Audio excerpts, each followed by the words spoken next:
예, 안녕하십니까. 오늘 강의를 진행하게 될 최두찬입니다. 먼저 강의에 앞서서 간략하게 제 소개를 하고 또 제가 어떤 일을 하고 하는지에 대해서 오늘 좀 간략하게 소개를 하고요. 오늘 어떤 초고층이라든가 대규모 건축물의 어떤 성능 위주 설계, 화재 안전에 대해서 강의를 시작을 하도록 하겠습니다. 우선 저는 현재 한방유비스 회사의 대표이사로 근무를 하고 있습니다. 제 경력은 지금 화면에 보시는 것처럼 관련 석박사를 하고 또 경기대학교에서 역시 강의를 현재 진행을 하고 있습니다. 제가 지금 현재 근무하고 있는 회사는 한방유비스입니다. 한방유비스는 국내 최초의 소방 전문 엔지니어링 기업입니다. 그래서 국내의 어떤 고층, 초고층 건물, 대규모 건축물의 소방 방제, 설계, 감리 및 컨설팅 업을 계속 진행을 하고 있고요. 국내 랜드마크급 초고층 건축물 프로젝트 실적 1위를 기록을 하고 있습니다. 이외에도 다양한 화재 안전 관련된 국가 R&D 연구 업무를 수행을 하고 있습니다. 그래서 주 업무로는 소방시설 설계, 또 시설 공사 감리, 또 소방시설 점검, 방제 연구, 컨설팅 업을 진행을 하고 있습니다. 우선 오늘 내용은 성능 위주 설계에 대해서 제가 이야기를 해보고 싶은데요. 우선 간략하게 제가 경험했던 그런 프로젝트 위주로 화재 안전 분야, 소방 분야의 성능 위주 설계가 어떤 식으로 현재 진행이 되었고 어떻게 최근에 진행이 되고 있는 이런 부분에 대해서 좀 강의를 한번 해보도록 하겠습니다. 우선 화면에 보이는 초고층 건축물은 아마 많이 여러분들이 보셨으리라고 지금 생각이 되고 있는데요. 두바이에 지금 완공돼서 현재 이제 사용 중인 건물입니다. 세계 최고층 건축물인 버지 칼리파입니다. 168층, 약 800m 정도의 규모가 되는 초고층 건물인데요. 당시 이제 이 설계가 시작되던 시점이 한 2000년대 초반에 이제 중동 또 아시아 지역, 중국 지역 등의 이 초고층, 특히 이제 극초고층 그런 건설 붐이 이제 시작이 되었습니다. 이런 것들이 가능한 이유는 어떤 지난 예전에 우리가 상상하지 못했던 부분들을 컴퓨터라든가 공학적 기술의 발달로 인해서 구조 계산을 통해서 이렇게 수백 미터가 되는 건축물도 안전하게 사용할 수 있다는 어떤 신뢰를 바탕으로 해서 이제 설계가 됐고요. 이렇게 완공이 됐습니다. 근데 문제는 여기에도 당연히 우리 소방 시설이라든가 소방 설계, 화재 피난 안전 설계의 개념이 이제 적용이 돼서 설계되고 시공이 돼야 되는데 아시다시피 국내뿐만 아니고 전 세계적으로 우리가 현재 지금 사용하고 있는 소방 피난 안전, 화재 안전 관계 법규들은 보통 100년, 짧게는 50년, 60년, 70년대에 이제 만들어진 법을 근간으로 해서 물론 오늘날까지도 이 법들이 업데이트가 되고 있지만 그 근간들은 100년 전, 50년 전, 70년 전 이런 예전에 이제 만들어진 법규를 우리가 지금 사용하고 있는데요. 당시 60, 70년 전만 해도 이런 100층 이상의 건물이 완공돼서 사용될 거라는 그런 상상은 우리가 하지 못했었습니다. 여러 가지 제약에 의해서. 하지만 앞서 설명드린 것처럼 여러 가지 컴퓨터 기술이나 공학적 기술의 발전으로 인해서 이런 건물들을 상상 속에서만 존재하던 건물들을 완공하게 되었는데요. 그러다 보니까 기존에 있던 법규, 또 특히 이제 우리가 관련이 있는 어떤 소방, 화재 안전, 피난 설계 부분에 대한 이 법규를 이런 보시는 것처럼 100층 이상의 건물에 과연 적용이 가능한지 이런 부분에 대해서 이제 문제점과 의문이 이제 제기가 되었습니다. 그러다 보니까 어떤 대안적인 어떤 무엇인가가 우리 소방 화재 엔지니어링 분야에 이제 필요하다 하는 그런 부분들이 점점 이제 대두가 되었고요. 거기서 나오게 된 개념들이 어떤 소위 지금 현재는 이제 트렌드를 넘어서서 국내에서도 이제 정착이 돼서 사용하고 있는 PBD, 성능 위주 설계 개념이 적용된 그런 내용이 되겠습니다. 계속 보시면 역시 제가 예전에 이제 참여했던 프로젝트인데요. 인피니티 타워라는 역시 이것도 70층 이상의 초고층 건축물입니다. 그림에 보시는 것처럼 역시 완공이 돼서 지금 사용을 하고 있는데요. 여러 가지 다양한 인간이 꿈꾸던 설계가 컴퓨터 기술의 발전을 위해서 이게 가능해지면서 건물 자체를 이렇게 디자인적으로 완전히 이렇게 틀어버린 구조로 이렇게 만들어서 사용을 하는 그런 건물인데요. 역시 이런 건물에도 우리가 기존에 알던 소방 설계를, 소방 시설을 여기다 적용할 때 어떤 기존 법규대로는 이 적용에 한계가 있고요. 또 그 성능에 대해서 우리가 신뢰할 수 없는 부분이 있다 보니까 어떤 새로운 대안을 계속 찾게 되는 그런 움직임이 시작됐습니다. 예, 뭐 보시는 또 프로젝트도 역시 그 두바이 타워스라는 초고층들이 이제 모여진 그런 프로젝트인데요. 사진에 보이는 것처럼 이렇게 어떤 여러 4개의 초고층들이 마치 이렇게 불꽃이나 이런 것들이 이렇게 흩날리는 것처럼 기이한 형태로 이제 건물이 완성이 될 예정인데요. 이러한 부분에도 그 내부에는 우리가 기존에 알던 어떤 소방 엔지니어링을 적용하기에는 한계가 있어서 어떤 대안적인 설계 개념이 필요한 그런 시기가 도래했던 그런 프로젝트들입니다. 뭐 그 외에도 다양한 우리가 보기 흔치 않은 여러 가지 이제 건물들이 이렇게 계속 완공이 되고 있고요. 뭐 초고층뿐이 아니고 이런 대규모 건축물들, 뭐 지금 앞서 보이는 그 프로젝트는 현재 지금 완공이 된 프로젝트고요. 이제 중국 상해의 그 박람회 엑스포에 이제를 위해서 만들어진 어떤 전시 또는 관람, 뭐 운동, 체육 이런 스타디움 형식의 형태인데요. 기존에 없던 이런 건물을 우리가 소방 설계를 한다던가 피난 설계를 할 때 어떤 기존에 없는 부분을 우리가 설계를 할 때 새로운 개념이 필요하다 하는 그런 문제들이 계속 이제 이슈가 되고 있었던 시절입니다.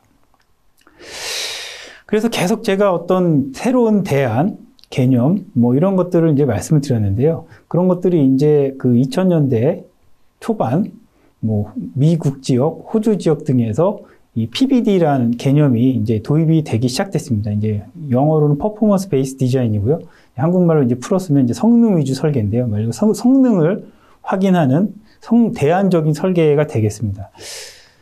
이 성능 위주 설계의 설명에 앞서서 국내에 있었던 그 울산 초고층 화재 사고입니다. 뭐 여러분들 다들 아마 알고 계시겠지만 역시 이 초고층에서 물론 다행히 어떤 국내에 이미 이전에 강화된 법규에 의한 소방시설이 잘 정상적으로 작동이 되었고요.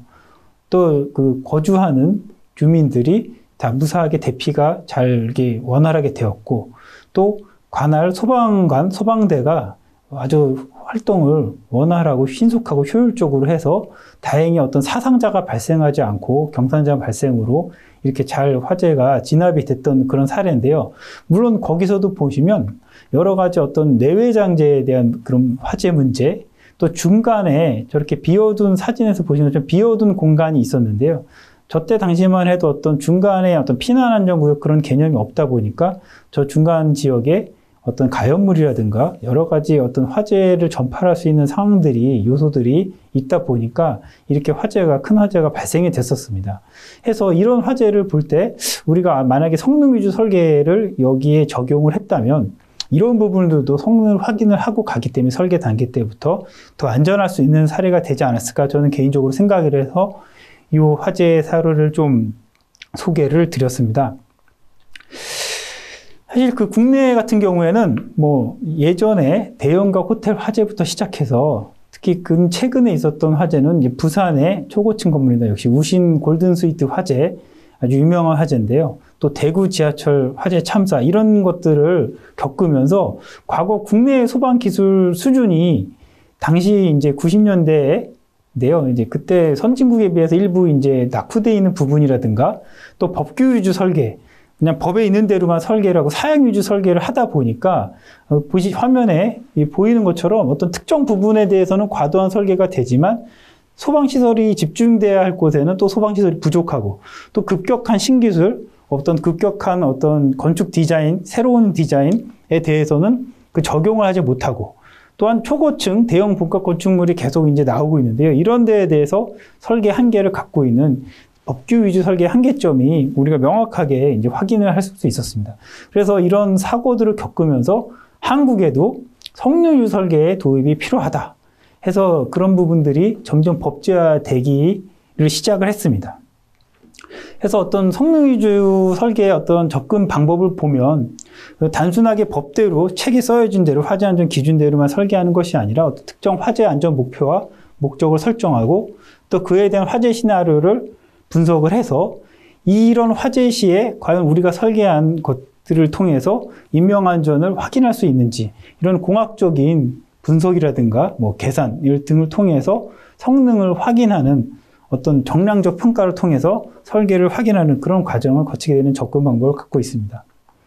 그래서 여기 보시는 것처럼 이 법규 위주 설계 또 성능 위주 설계를 이렇게 비교를 해보면 물론 장단점이 있는 부분이 있겠지만 일반적으로 법규 위주 설계 같은 경우 보면 당연히 이제 법에 있는 것만 보고 그대로 하기 때문에 굉장히 수동적이고 또 일부는 정성적으로 갑니다. 예전에 우리가 이렇게 했었다 하는 그런 경험에 의해서 한 설계들이 있을 수가 있고요.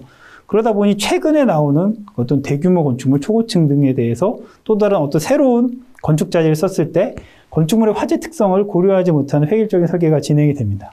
그러다 보니까 일부에서는 비효율적 또는 비경제적 설계가 될 수도 있고 앞서 계속 설명하는 것처럼 어떤 새로운 기술의 신재료의 도입이 어려운 부분이 있는데요.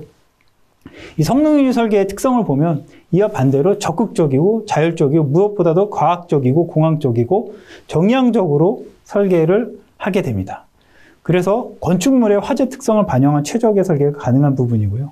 또 유연성을 부여해서 경제적인 설계도 해서 효율적인 설계가 되도록 하는 그런 것을 개념으로 갖고 있는 것이 바로 성능 위주 설계입니다.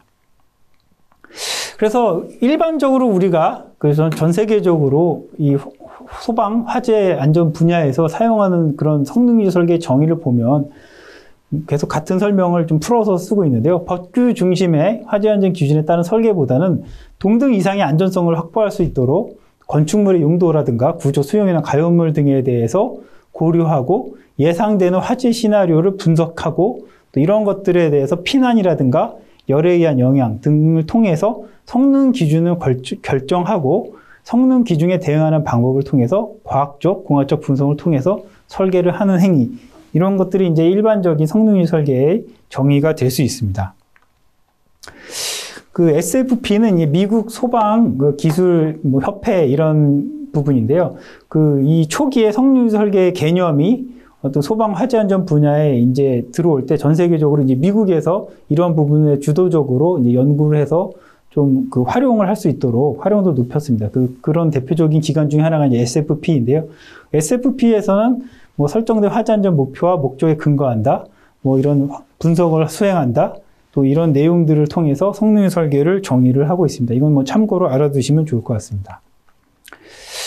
근데 이제 앞서 설명드린 것처럼 성능 위주 설계의 일반적 개념은 이런 법규 위주의 설계에 대한 개선이나 또는 대안 설계를 했는데요. 한국 같은 경우에는 조금 성능 위주 설계 개념이 좀 특수합니다. 우리나라의 개념은 미리 말씀드리면 우선 법규 위주 설계는 100% 충족해야 됩니다. 그러니까 우리나라 소방법이라든가 특히 이제 화재 안전 기준이 있죠. 그런 설계 기준, 관계 기준들은 100% 충족을 하고 또 이렇게 충족한 부분들에 대해서 설계안을 공학적으로 검증을 하고요. 또 화재 피난 안전을 위해서 추가적으로 강화하는 설계를 하는 개념이 한국의 성능 위주 설계의 어떤 특수한 개념이 되겠습니다. 그래서 단순하게 개선이나 대안이 아니라 이런 것들을 통해서 화재 안전 성능이 강화되는 것을 이제 목표로 하는 것이 바로 한국의 성능 위주 설계고요. 그러다 보니까 이런 부분들이 또 특이한 경우가 앞서 설명드린 것처럼 성능 위주 설계는 기존의 법규에 대한 대안 설계인데 국내 같은 경우에는 특수하게도 이 소방관계 법규에 화재 안전 성능을 확보하도록 설계하게끔 이 성능 위주 설계를 국내에서는 법으로 만들었습니다. 해서 또 공학적 기법을 통해서 화재 안전 대책을 수립하고 이 대책의 유효성을 검증하는 단계를 성능 위주 설계 개념으로 국내에서는 그렇게 지금 정의를 하고 있습니다. 그래서 지금 화재 예방 소방시설 설치 유지 및 안전관리에 관한 법률 시행령에 이 성능 위주 설계에 대한 것을 대상이라든가 자격 등에 대해서 명시를 해놨습니다. 그래서 국내는 좀 특이하게 성능 위주 설계를 어떤 초고층이라든가 대규모 건축물 등에 대해서 의무적으로 수행하게 법으로 지정을 해놨습니다. 해서 화재 안전에 대한 어떤 개념을 더 강화시킨 뭐 이런 좀 특수한 경우인데요. 성능 위주 설계의 대상물은 국내에는 다음과 같습니다. 우선 연면적 20만 제곱미터 이상인 특정 소방 대상물에 대해서는 반드시 성능 위주 설계를 적용하게끔 되어 있습니다. 물론 공동주택은 제외에 있습니다. 예외사항이 있습니다. 또는 건축물의 높이가 100m 이상, 또 지하층을 포함한 층수가 30층 이상인 특정 소방 대상물, 물론 공동주택 아파트는 제외입니다. 즉 초고층 건축물에 대해서는 성능유지 설계를 적용하도록 법제화되어 있습니다. 또 그 외에도 연면적 3만 제곱미터 이상의 공항이라든가 철도, 도시철도 등의 터미널 등에 대해서도 성능유지 설계를 적용하도록 반드시 이렇게 되도록 하고 있고요. 여러분들 뭐 많이 가시는 극장 중에서도 이제 여러 간이 합쳐지는 멀티플렉스 극장들 있죠. 영화 상영관이 10개 이상인 또 특정 소방 대상물 역시 성능유지 설계를 의무적으로 설계 단계 때부터 수행을 해야 되는 그런 대상물입니다. 그래서 이렇게 국내에는 법적으로 초고층이나 어떤 대규모 건축물에 대해서 성능유지 설계를 적용하도록 법제화되어 있습니다. 그래서 이렇게 성능유지 설계를 적용을 하면 대표적으로 어떤 화재 안전 성능 강화하는 그런 그 연구가 설계 단계 때부터 시작이 되고요. 또 그렇게 만들어진 설계안을 컴퓨터 공학을 통해서 우리가 성능 검증을 합니다. 어떻게? 화재 시뮬레이션과 피난 시뮬레이션을 통해서 우리가 설계안이 적용된 대상물에 대해서 실제 화재 피난 시뮬레이션을 통해서 피난 허용 시간과 또 피난 소요 시간 등을 분석해서 안전성을 검증, 즉 건물의 화재 안전 성능을 검증해서 안전한 건물에 대해서 설계를 합격하는 이런 과정을 거치게 되는 겁니다. 그래서 대표적으로 이제 시뮬레이션을 통해서 인명 안전성을 평가하는데요. 이런 내용입니다. 일반적으로 발화가 되면 화재가 감지가 되고요. 또 감지가 되면 거기에 있는 거주자들이 이게 진짜 화재인가 아닌가 판단을 합니다. 그리고 이제 이게 화재구나 판단을 하는 그런 어떤 반응 및 지연 시간이 있겠죠. 그럼 이제 피난을 개시하고 이제 피난이 완료될 때까지 시간이 있는데 그때 피난하기 전에 만약에 한계 시간, 다시 말씀드리면은 어떤 화재에 의해서 예를 들어 뭐 열에 의한 피해, 일반적으로 열 온도가 60도 이상이 되면 그 인체에 피해를 준다고 우리는 분석을 하고 있습니다. 그렇게 기준을 만들어서 평가를 하는데요. 만약 화재 발생 후에 그 실에 온도가 60도가 되는 시간, 60도 이상이 되는 시간, 한계 시간에 내에 피난이 완료를 못한다면 이 설계안은 여기 있는 거주자 또는 제실자 또는 피난자들이 인명피해를 보는 걸로 판단을 해서 피난 실패, 즉 이 설계안은 실패한 걸로 분석을 합니다. 반면 한계 시간 전에 피난이 완료가 된다면은 이거는 피난 성공이고 또 이 설계안은 합격이다. 그런 식으로 성능을 검증하는 단계가 바로 성능유지 설계의 대표적인 사례가 되겠습니다. 예, 뭐 같은 그림인데요. 그러면 앞서 설명드린 어떤 이런 인명안전 평가를 어디서 하냐? 일반적으로 그 180cm 사람의 어떤 키를 고려해서 호흡선을 고려해서 180선에서 이제 열이라든가 또 피난로를 확보할 수 있는 가시도라든가 또는 CO2 등 어떤 독성이라든가 이런 것들을 시뮬레이션 등을 통해서 그 계산된 결과를 갖고 또 피난 시간과 비교를 해서 평가를 하게 됩니다. 그래서 일반적으로 피난 허용 시간, 피난 소요 시간들을 각각 화재 시뮬레이션과 피난 시뮬레이션을 통해서 그 두 결과를 앞서 설명드린 거랑 같은 내용인데요. 평가해서 이 설계안이 합격인지, 우리가 화재 안전 성능을 신뢰할 수 있는지 그런 것들을 설계 단계 때 평가하는 과정이 되겠습니다. 자, 다음은 계속 제가 이제 먼저 성능유지 설계 개념과 어떻게 평가 등등에 대해서 이제 설명을 했는데요. 구체적인 현재 있었던 그 사례를 통해서 실제적으로 어떤 식으로 성능유지 설계가 적용이 됐는지 알아보는 시간을 가져보도록 하겠습니다. 자, 앞서 설명드렸던 그 버즈 칼리파가 다시 나왔습니다. 이제 168층 건물인데요. 이 건물은 이 어떤 그 극초고층의 높이 특성상 다양한 분야에서 화재 안전 성능 강화가 이루어졌습니다. 또 그러한 어떤 성능이 이루어지는데 설계가 과연 신뢰가 되는지 그 성능을 검증하는 과정을 거쳤습니다. 그래서 대표적으로 어떤 화재 소방시설, 어떤 피난 안전 설계를 강화를 했고요.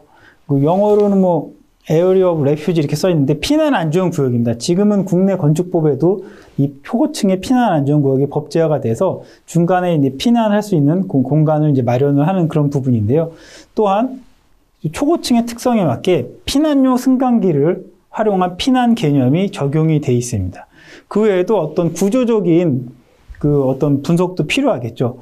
해서 그 화재 시에 이 건축물의 구조가 그 어떤 내화 성능이라든가 이런 것들을 강화돼서 적용을 했고요. 또 그러한 부분들을 계산 시뮬레이션들을 통해서 다시 화재 시에도 견딜 수 있는 구조인가를 그 성능을 평가하고 검증하는 과정을 거쳤습니다.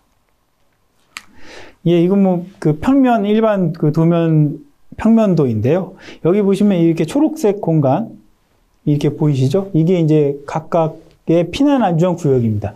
해서 초고층 특성상 그 100층에서 화재가 나면 그 100층에 있는 그 거주자들 또는 제실자들이 1층까지 바로 피난을 하는 것이 아니라 중간중간 30층마다 설계되고 구획된 안전한 피난 안전 구역에서 이제 대기를 하게 됩니다. 그래서 만약에 화재가 진압이 되고 어떤 정상화가 되면 다시 또 위로 올라가서 이렇게 올라가서 다시 이제 살면 되는 거고요. 만약에 화재가 진압이 안 되고 계속 그 상황이 악화된다 하면은 여기서 피난용 승강기를 통해서 지상층으로 내려가든지 또는 확보되어 있는 피난 안전 계단을 통해서 피난 계단을 통해서 계속적으로 다음 피난 안전 구역으로 대피를 할 수 있게끔 이렇게 안전하게 그런 만들어진 그 공간을 바로 피난 안전 구역이라고 볼 수가 있고요. 이런 것들이 그 설계 단계 때부터 어떤 위에 상층부에 있는 그 어떤 제실자들을 충분하게 수용할 수 있게끔 면적을 확보하고요. 또 당연히 이제 방화 구획으로 내화 성능이 있는 구조로 이 공간이 안전이 확보가 돼야 되고 또 그 제연 설비를 통해서 그 연기가 그 침투되지 않도록 또 보호하고 있는 그런 성능을 갖고 있습니다. 이런 것들이 모두 이제 설계 단계 때부터 그 연구가 되고 검토가 돼서 적용이 된 그런 사례가 되겠습니다. 자, 다음은 이 빨갛게 보이는 부분이 바로 이제 소방 배관입니다. 뭐 건물은 당연히 건물 특성상 이제 전층에 스프링클러 설비가 이제 돼 있는데요. 이 건물 특성상 어떤 한쪽 그 배관에 어떤 실패나 문제가 생길 수가 있겠죠. 그래서 그런 부분에 대비하기 위해서 소방 배관을 이중화했습니다. 여기 보시면 빨간 선이 이렇게 두 개가 올라가는 게 보이는데요. 그래서 배관을 그 이중으로 만들어서 한쪽 배관이 잘못되더라도 다른 배관이 또 교차로 이렇게 연결이 중간중간에 돼서 그 소화 용수가 충분히 공급되게끔 이렇게 설계를 했고요. 또 중간중간에 보이는 이런 부분들의 어떤 그 소화 용수가 원활하게 상층부, 저층에서 상층부로 공급되도록 그 가압 펌프를 넣어줬고요. 또 이외에도 뭐 소화 용수를 충분하게 기존 대비 소화 용수를 그 양을 그 증가시켜서 여기다 적용하는 뭐 그런 소방 강화 설계가 적용된 그런 사례가 되겠습니다. 예, 다음 앞서 잠깐 언급했던 그 피난용 승강기를 통한 피난 개념입니다. 이렇게 초고층 특성상 그 상층부에 있는 사람이 바로 지상 1층까지 그냥 걸어만 내려오게 되더라도 뭐 1시간 이상 걸릴 수가 있거든요. 그래서 이 프로젝트에는 유사시에는 피난용 승강기를 통해서 피난을 하게끔 계획이 되어 있고요. 이러한 피난용 승강기들은 일반 승강기와 달리 승강로 자체가 연기로의 침투로부터 안전하게 그 방어가 돼 있고요. 또 유사시에도 그 활용할 수 있도록 여러 가지 다양한 안전 설비, 강화 설비들이 적용된 엘리베이터를 말합니다. 그래서 그런 엘리베이터를 통해서 각각의 피난 안전 구역에서 피난해서 온 제실자 또는 거주자들이 대기하다가 더 유사시에는 피난용 승강기로 바로 지상으로 피난하고 또 피난용 승강기에 다시 올라가서 또 사람을 태우고 다시 피난하는 뭐 이러한 개념들을 적용을 한 그런 사례가 되겠습니다. 예, 다음은 그 버즈 칼리파의 구조를 화재 안전 그 성능을 구조 안전 성능을 그 검증하기 위해서 그 피아트라는 그 시뮬레이션을 통해서 이 검증한 사례입니다. 그래서 실제 우리가 설계하고 그 계획한 이 구조물 자체들이 어떤 화재에 의해서 열의 영향을 받았을 때 몇 시간을 버틸 수 있는지 그런 것들을 사전에 이제 시뮬레이션을 통해서 그렇게 검증한 그런 사례가 되겠습니다. 예, 다음은 이제 두 번째 사례인데요. 이 두바이 타워스라는 이런 프로젝트인데요. 여기 보시는 것처럼 이렇게 초고층이 4개가 우리 물결처럼 이렇게 올라가 있고요. 이 겉모습만 특이한 게 아니라 외관도 보시면 이 단면도입니다. 여기 보시면 이렇게 뻥뻥 뚫린 이런 증종인은 아트리움 이렇게도 표현을 하는데요. 이런 공간들이 있고요. 평면도를 보면 이렇게 중간에 이렇게 뻥 뚫려 있습니다. 그리고 여기 이제 뭐 객실이라든가 이제 아파트가 이제 계획이 된 부분인데, 뭐 이제 밑에 1층에서 천장을 보면 이렇게 그래픽적으로 이런 그림 형태로 되겠죠. 근데 문제는 이 지상 1층에서 화재가 나게 되면 바로 연기가 다른 층으로 이렇게 전파가 되겠죠. 그래서 이제 위험한 상할 수가 있는데, 스프링클러를 설치하게 되면 어떤 측벽형이라든가 이런 상층부에 설치하기 때문에 이 소화하는 것이 시간도 오래 걸릴 뿐더러 또 효율도 굉장히 떨어집니다. 해서 화재 시에는 또 연기 같은 게 많이 이제 발생을 하는데, 이런 연기를 재현할 수 있는 배기 설비, 급배기 설비들이 이제 필요합니다. 그래서 그런 것들을 이제 이 상층부에 설치를 하게 되는데, 이 급배기 풍량은 당연히 배기 팬 최대한 큰 걸 갖다 놓고, 배기 용량을 최대한 큰 용량으로 갖다 놓고 적용을 하면은 가장 안전한 케이스가 되겠지만, 실제 이 공간에 대한 제약도 있고요. 또 효율성도 우리가 확인을 하고 말 그대로 성능을 확인을 해야 되기 때문에 여기에도 이제 성능의 설계를 적용을 한 사례입니다. 뭐 참고적으로 뭐 다른 이런 초고층 건물에도 이렇게 중간중간에 아트리움 또는 이렇게 증정처럼 이렇게 오픈된 그런 계급의 공간을 디자인해 놓은 사례가 많이 있습니다. 해서 이런 아트리움 또는 이런 수직 계급부에 대해서는 우리가 재현을 이렇게 해서 일반적으로 이제 상층부에 배연 팬을 넣어서 이제 연기를 이제 배출을 하고요. 이러한 배연 풍량을 정할 때는 기존에 있던 어떤 여러 가지 연구를 통한 공식들이 있습니다. 그래서 공학적 공식을 통해서 이 배연 팬 용량을 정하고 설계를 하는데요. 문제는 이러한 공식이 나온 이런 연구 배경은 뭐 당시만 해도 뭐 초고층이 많지가 않기 때문에 이런 몇 층에 대해서 공식으로 만든 내용이기 때문에 앞서 보여드린 몇십 층이 오픈되어 있는 이런 공간에서는 이런 공식을 적용하는 게 사실 무리가 있습니다. 이렇게 수십 층이 오픈이 되어 있기 때문에 또 팬을 놓을 수 있는 공간은 이렇게 한정적입니다. 그래서 우리는 어떤 공학적 분석을 통해서 최적화된 제연 팬, 배기 팬을 설치를 해야 되고요. 또 이런 것들이 우리가 생각한 어떤 적합한 화재 시나리오 상에서 정상적으로 작동이 돼서 어떤 인명 피해를 유발하지 않는지, 피해가 없는지를 이제 분석하는 그런 과정을 겪어야 되는 겁니다. 해서 앞서가 설명드린 것처럼 어떤 단순한 공식만으로는 그런 제한 팬량을 설정할 수가 없고요. 그래서 이 화재 시뮬레이션을 실제 이런 부분들을 컴퓨터 시뮬레이션, FDS를 이제 활용을 했습니다. 미국에서 개발된 이제 화재 시뮬레이션 프로그램인데요.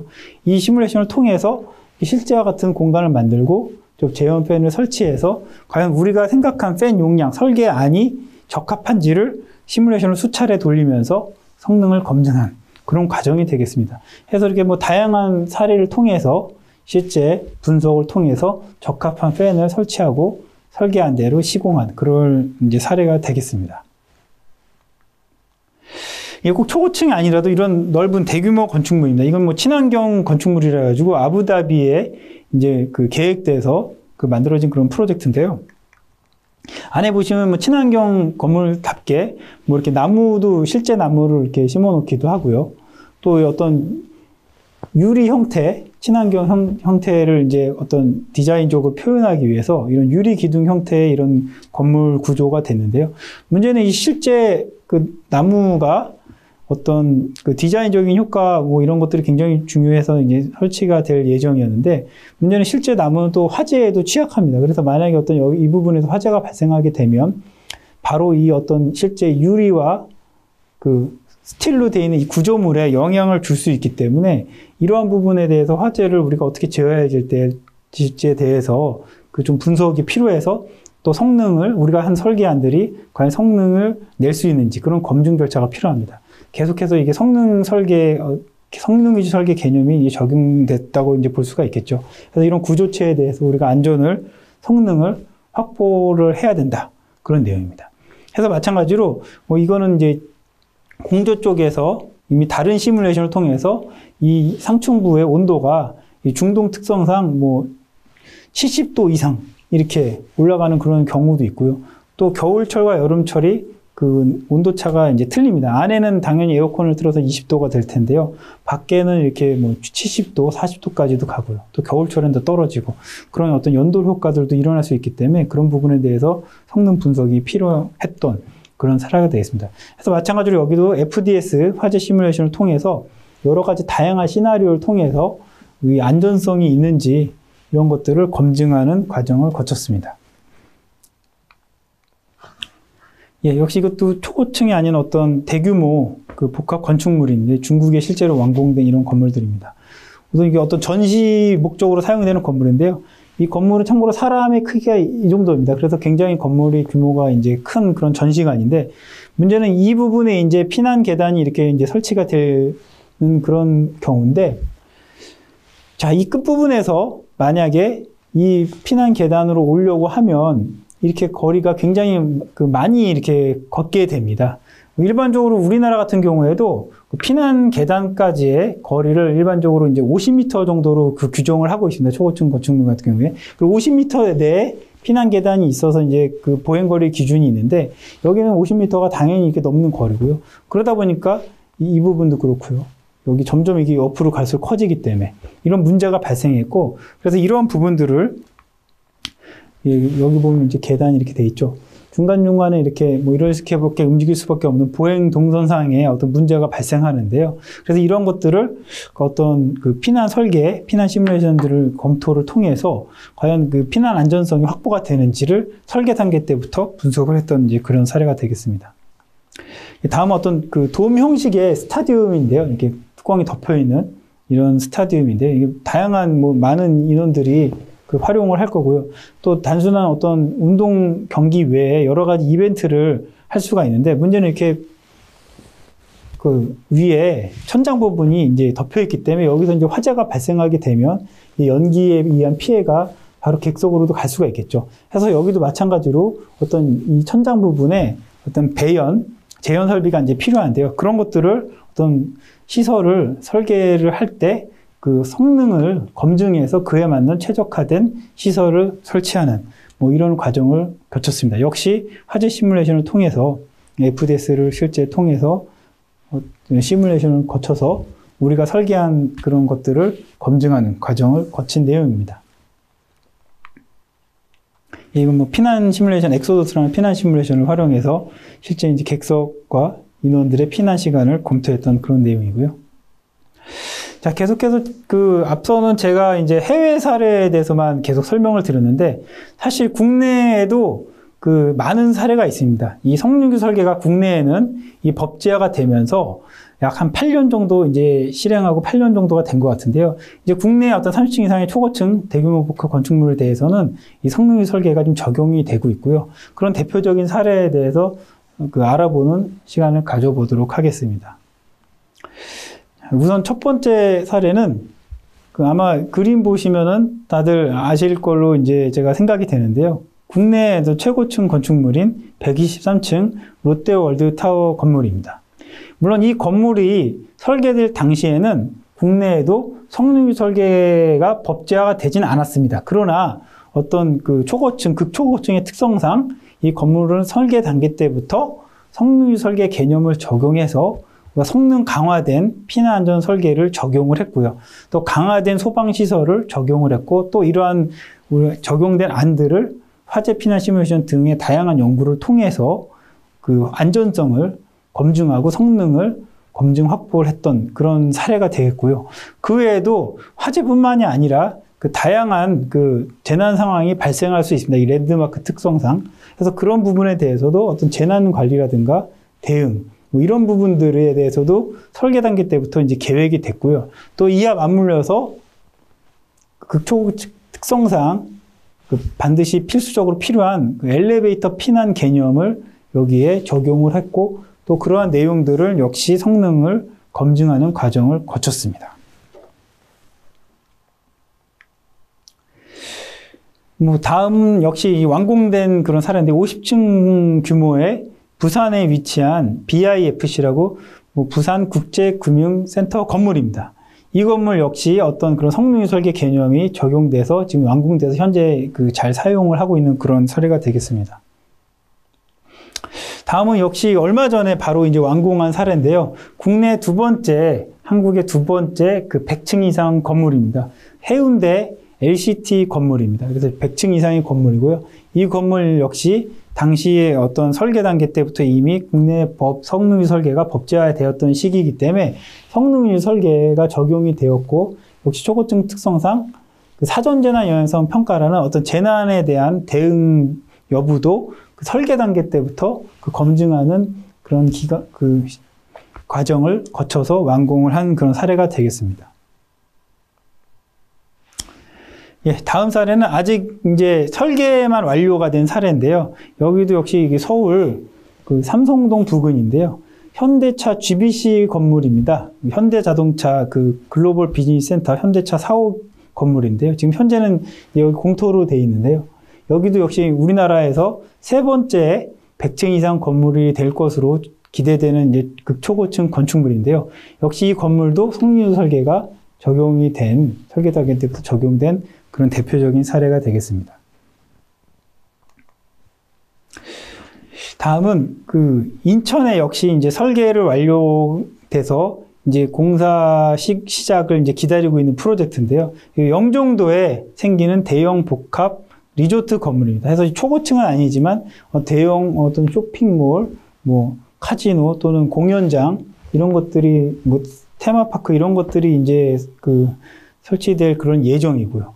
그 외에 어떤 다양한 규모의 호텔이라든가 이런 레지던스들이 규모가 되는 어떤 큰 대규모의 그런 프로젝트입니다. 인스파이어 리조트라는 이제 프로젝트고요. 역시 이 건물 역시 성능유 설계가 적용이 된 그런 프로젝트가 되겠습니다. 자, 그러면은 그 프로젝트를 제가 이제 예시를 좀 들었는데요. 좀 더 구체적으로 그 국내 사례 중에서 이 국내 어떤 첫 번째 100층 이상 초고층 건물인 롯데월드 타워의 소방 방재 특화 현황에 대해서 구체적인 각각의 항목들에 대해서 알아보는 시간을 가져보도록 하겠습니다. 예, 아마 뭐 가보신 분도 계시겠지만 이 123층 롯데월드 타워에는 맨 그 최정상층에는 그 관람 시설, 전망대 시설이 있습니다. 그래서 역시 여기도 어떤 사람이 이제 많이 이제 모이게 되면 뭐 수백 명까지도 이렇게 사용할 수 있는 그런 공간이고요. 그 밑부분에는 뭐 일부 이제 오피스가 있고, 여기 호텔, 또 일반 레지던스, 이제 아파트 개념이죠. 주거 공간이 있고요. 또 오피스가 있는 이런 형태의 어떤 다양한 그 용도들이 이제 한 건물 안에 있는 그런 건물이 되어 있고요. 이 건물이 어떤 그 거주 최대 인원, 모든 사람들이 가장 많이 이제 밀집했을 때 약 한 12,000명, 13,000명 정도가 수용이 가능한 그런 건물입니다. 그래서 10,000명 이상이 이제 거주하기 때문에 어떻게 보면은 하나의 타워지만 어떤 하나의 작은 소도시, 어떤 작은 마을 이상의 규모를 가지고 있는 그런 랜드마크 건물이 되겠습니다. 우선 그 피난 계획에 대해서 좀 알아보도록 하겠습니다.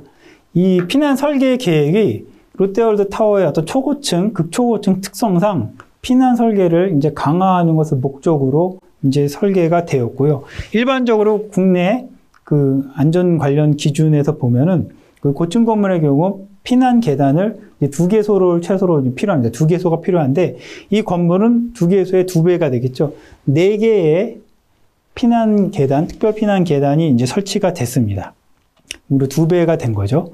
이러한 기준들은 어떤 해외 IBC라고 돼 있는데요. 미국의 그 건축 법규입니다. 인터내셔널 빌딩 코드인데 또 NFPA, 뭐 미국의 어떤 소방 화재 협회죠. 이런 데서 나온 어떤 설계 기준들, 가이드라인들이 있는데 이런 기준 대비 어떤 강화된 기준을 이제 적용해서 계단을 이렇게 4개를 이제 설치를 설계 때부터 계획을 한 거고요.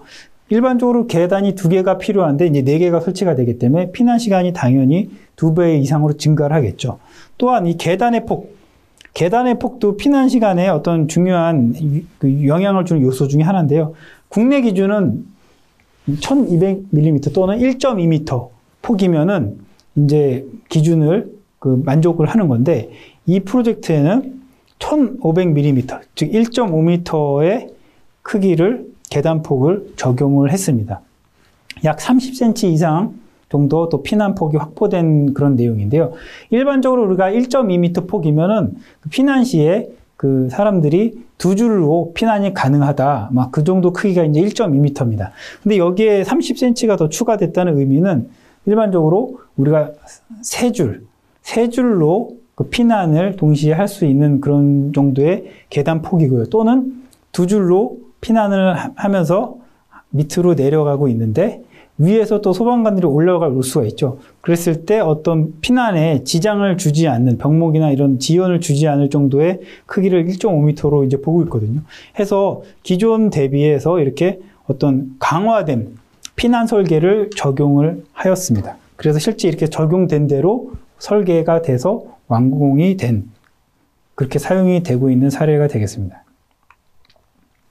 다음은 피난안전구역입니다. 앞서 계속 설명드렸던 이제 초고층의 어떤 피난 개념 중에 하나의 특성인데요. 그래서 여기도 그 30층마다 한 군데씩 이렇게 피난안전구역을 설치를 하였습니다.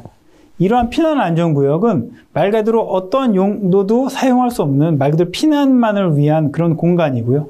이 피난안전구역에는 당연히 어떤 재현 설비들로 보호가 되어 있고요. 또 방화구획으로 내화 구조를 통한 그 방화구획으로 또 안전하고요. 또 이렇게 어떤 산소 마스크라든가 뭐 비상용품들 등을 구비해서 유사시에 쓸 수 있게끔 구비가 되었습니다. 또한 이 면적 크기들도 어떤 상층부에 충분한 인원을 수용할 수 있는 크기이기 때문에 그런 어떤 기준 대비 충분한 인원들을 피난안전구역에서 그 어떤 대기시킬 수 있는 그런 공간을 설계를 해서 실제 설계대로 완공을 한 그런 사례입니다. 다음은 이제 피난용 승강기입니다. 앞서 설명했던 그 버즈칼리파의 사례처럼 이 건물에도 뭐 수십 개의 일반용 승강기가 있는데요. 그 중에서도 유사시에 피난용으로 쓸 수 있는 어떤 안전한 피난용 승강기를 이제 수십 대를 또 역시 계획을 하였습니다.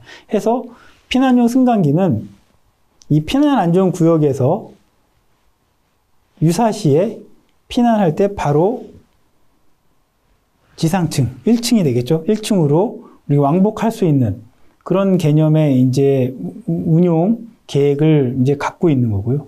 뭐 피난용 승강기가 많으면 많을수록 좋겠죠. 하지만 이 공간에는 엘리베이터 수는, 승강기 수는 한정이 돼 있고요. 또 피난용 승강기로 만드는데 앞서 설명드렸지만 다양한 여러 가지 안전 설비들이 필요합니다. 그래서 그러한 부분들을 우리가 그 고민을 해야 되고요. 그래서 한정된 자원을 최적화해서 피난용 승강기로 활용을 해야 되기 때문에 또 이 많은 사람들이 뭐 만몇천 명이 제가 그 거주한다고 앞서 설명을 드렸는데 이러한 인원들이 우리가 목표한 시간 내에 다 이렇게 피난을 할 수 있도록 계획을 해야 하기 때문에 설계 단계 때부터 그런 부분들을 최적화하는 노력을 엔지니어링을 적용을 해서 분석을 해야 되는 그런 부분이 필요합니다. 그리고 그 화재 이외에도 이 초고층 랜드마크 특성상 다양한 재난 사례가 발생할 수 있습니다. 뭐 어떤 인적 재난, 어떤 테러리즘이라든가 뭐 전쟁 징후, 뭐 이런 인적 재난도 있을 수 있고요. 또 어떤 극적인 어떤 태풍, 호우라든가 지진 같은 자연재해가 있을 수 있고 또 건물 자체에 만약에 문제가 생기면은 이 건물에서 큰 건물에서 그 거주가 할 수 없거든요. 그런 건물 자체 문제. 또 최근에는 여기에는 좀 적혀 있지 않지만 어떤 코로나 같은 바이러스, 즉 감염 재난도 충분히 우리가 고려를 하기 때문에 이러한 다양한 재난 시나리오를 우리가 설계 단계 때부터 고려해서 이러한 재난 대응이 될 수 있고 또 앞서 설명드린 피난 개념들도 이러한 각각의 재난 상황에 맞춰서 고려가 돼야 된다 하는 그런 내용입니다. 그래서 이런 피난 성능이 확보가 돼야지 비로소 설계안이 합격이 되는 그런 내용이 되겠습니다. 그래서 일반적으로 이런 극초고층 같은 경우에는 피난 개념이 크게 세 가지입니다. 이 건물 전체가 다 피난해야 되는 상황, 건물 전체 피난 상황이고요. 건물 일부분이 이렇게 피난하는 상황, 또는 어떤 소규모, 소그룹 이렇게 피난하는 상황이 있습니다. 일반적으로 이렇게 건물 전체가 피난해야 되는 상황은 어떤 자연재해, 지진이라든가 또는 어떤 전쟁, 테러 징후, 또는 폭발물 그런 협박 사고 이런 것들이 있겠죠. 그럴 때는 건물 전체가 신속하게 이제 빠져나가게 되면 전체 피난이 필요한 거고요. 이런 한 부분이 이제 피난하는 경우는 대표적인 게 화재죠. 상층부에서 화재가 나면 사실은 저층부 사람들은 경보가 울리지도 않고 피난을 하지 않습니다. 초고층에서는. 그래서 이런 화재 사례가 이런 대표적인 사례고, 또 이렇게 소규모로 갑자기 상층부에 어떤 거주하는 사람이 심장마비가 일어났다든가 뭐 긴급 환자가 생겼을 때는 빨리 지상층으로 나가야겠죠. 아주 이런 그 세 가지 형태의 피난 개념을 적용해서 이에 대한 대응 계획이 만들어져야 되고, 또 그게 설계 단계 때 이루어지는 부분입니다. 그래서 롯데월드 타워도 마찬가지로 이러한 개념들, 세 가지 개념에 의해서 그런 설계를 하고 또 이런 것들을 검증을 하였습니다. 어떻게? 피난 시뮬레이션을 통해서 성능을 검증했습니다. 해서 전체 15,000명이 최대 이제 수용을 하고 있는데요. 이때 피난용 승강기를 통해서 과연 피난이 몇 시간 안에 이루어지는지, 이런 것들에 대해서 수차례 성능 검증을 통해서 설계 최적화를 이루어가는 과정을 거쳐서 완공이 된 그런 경우입니다. 이 피난 시뮬레이션은 참고적으로 패스파인더라고 미국에서 개발된 시뮬레이션 프로그램을 사용했습니다. 다음은 이제 소방 설비 부분에서 소화 수원 용량 확대인데요. 국내 일반 기준은 이제 20분 정도 소화 용수를 이제 확보하도록 돼 있는데, 여기는 60분, 또 각각에 있는 소화 탱크를 교차해서 사용했을 때 최대 300분까지 소화가 가능하도록 그렇게 설계를 해서 성능 강화, 설비 강화를 한 그런 사례입니다. 또 앞서 그 사진에서 본 것처럼 울산 그 초고층 화재에서 보면 아래층에서 이제 화재가 나오면서 위층으로 전파가 되는데요. 그 외창, 이제 유리로 돼 있죠. 외창을 이제 뚫고 또 화재가 계속 전파가 되는데, 그런 것들을 방지하기 위해서 외창 부분에 스프링클러 헤드를 추가로 배치했습니다. 즉, 수직 용수 확대 방지용 스프링클러 헤드를 설치해서 아래에서 화염이 전파돼서 오더라도 이것을 바로 방지할 수 있게끔 할 수 있는 또 그런 부분, 또 상층부의 층에서 위로 전파하는 것을 최대한 방어하기 위해서 이렇게 스프링클러 헤드를 추가로 이렇게 설치를 한 그런 사례입니다. 또 화장실에도 스프링클러 헤드가 설치가 되어 있고요. 이게 이제 그 실제 사진인데요. 일반적으로 여기 이제 스프링클러 헤드가 설치가 되는데, 외창 부분에 추가적으로 스프링클러 헤드를 수직 화재 연소 확대를 방지를 위해서 이렇게 설치를 한 그런 사례가 되겠습니다. 예, 같은 사진입니다. 이에도 이제 재현 설비 관련해서 우리 국내 법규에서 이제 특별 피난 계단이라고 부르는데요. 그 계단 이제 앞에 부속질, 전실이 있고요. 거기가 이제 가압이 되면서, 재현 설비에 의한 가압이 되면서 연기에 의한 어떤 침투를 최대한 막아주는 그런 설비가 있는데요. 그런 부분도 이 프로젝트에서는 계단 전실 부속질도 가압을 하고 또 계단실 자체도 동시 가압을 해서 안전성을 2배로 강화한 그런 사례입니다. 그래서 이 계단 전실과 실제 계단실을 둘 다 이렇게 동시 가압을 해서 안전성을 강화해서 연기가 피난 계단으로 들어오지 않게끔 그렇게 방어한 그런 사례고, 역시 피난용 승강기에도 승강로 가압을 통해서 그 피난용 승강기가 유사시 화재 시에도 연기 침투를 막아서 안전성을 확보할 수 있도록 그렇게 설계하였고, 이 부분을 적용한 그런 사례입니다. 또 앞서 설명드린 것처럼 이런 어떤 오픈된 계구부, 아트리움에 대해서도 재현 설비를 통해서 충분하게 어떤 화재를, 연기량을 재현할 수 있는 그 연기 배출을 할 수 있는 설계를 그 성능 위주 설계 개념을 통해서 적용을 하였습니다. 예, 그리고 각 타워에는 샌드위치 방식의 재현 설비를 통해서 어떤 안전성을 확보한 그런 그 개념도가 되겠습니다. 이게도 피난 유도 표지를 추가적으로 이렇게 설치를 했는데요. 대표적으로 이 피난 그 계단실 내에도 유사시 어떤 정전시라든가 할 때 이렇게 형광, 축광 물질을 통해서 이 피난로가 잘 확인이 될 수 있도록 이렇게 추가적으로 피난 안전 유도 표지를 추가 설치해서 안전성을 확보한 그런 내용이 되겠습니다. 얘도 화재 감지기가 CCTV랑 연동이 돼서 지능형 화재 감지기 CCTV 이렇게 불리는데요. 그래서 신속하게 화재를 감지할 수 있는 시설이 다 이제 설치가 되어서 지금 현재도 사용하고 있고요. 뭐 지상층 무선 통신 보정 설비 해서 그 소방대 활동 또는 안전 관리자들이 충분하게 그 무전기를 통해서 활동할 수 있도록 그 가능하게 해야 했습니다. 또 소화 용수 같은 경우에도 입상 배관 또 잡탄 설비를 간선을 2배, 이중화하고 배관도 이중화해서 유사시에 대비할 수 있게끔 그렇게 설계해서 설치를 한 그런 내용입니다. 이외에도 다양한 이제 특수방제 대책을 수립을 해서 앞서 설명드린 것처럼 재난 대응 매뉴얼이 작성이 돼 있고 또 이를 통해서 관계인을 교육 훈련하는 매뉴얼, 뭐 또 이외에도 핫스모크 테스트라든가 도어팬 테스트를 완료한 뭐 그런 사례가 되겠습니다. 이거는 이제 참고 핫스모크 테스트 참고 사진이고요. 도어팬 테스트 사진입니다. 그리고 이 설계 단계 때부터 제3자 검토를 실시해서 설계자 외 사람들이 이게 검토하고 종합방제 계획을 검토해서 어떤 완벽성을 강화하고 또 성능을 검증하는 단계를 추가적으로 거쳤습니다. 해서 오늘 국내외 어떤 성능 위주 설계 개념에 대해서 오늘 간략하게 좀 설명을 드렸고, 또 실제 사례에 대해서도 제가 조금 이 시간 내에 최대한 이렇게 설명을 드렸는데요.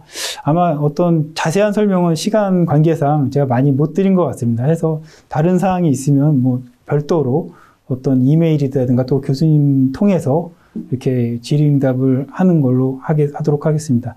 예, 감사합니다.